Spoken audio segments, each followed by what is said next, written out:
बहुत समय पहले की बात है। एक छोटे से गांव में रामू नाम का एक साधारण किसान रहता था।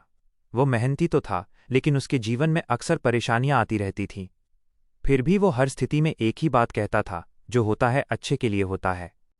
एक दिन रामू का इकलौता घोड़ा अचानक जंगल की ओर भाग गया। गांव वाले बोले, अरे रामू, ये तो बहुत बुरा हुआ। तुम्हारा सबसे कीमती सहारा चला गया।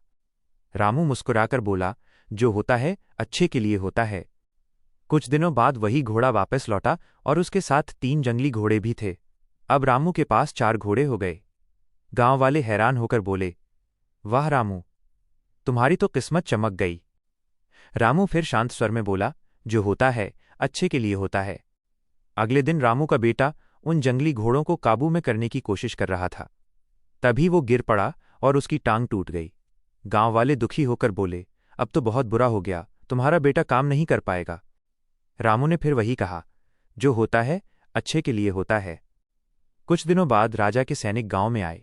वे युद्ध के लिए सभी स्वस्थ युवकों को अपने साथ ले जा रहे थे। जब उन्होंने रामू के बेटे को देखा तो उसकी टूटी टांग के कारण उसे छोड़ दिया। बाकी सभी युवक युद्ध में चले गए। अब गांव वाले समझ गए कि रामू सही था।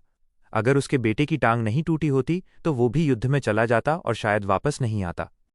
गांव वाले रामू के पास आए और बोले, रामू, अब हमें समझ में आ गया कि तुम हमेशा ऐसा क्यों कहते थे।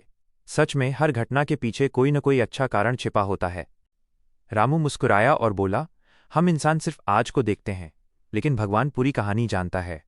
इसलिए जो भी होता है हमें धैर्य रखना चाहिए और विश्वास करना चाहिए कि अंत में सब कुछ अच्छा ही होगा। सीख, जीवन में हर घटना का एक कारण होता है।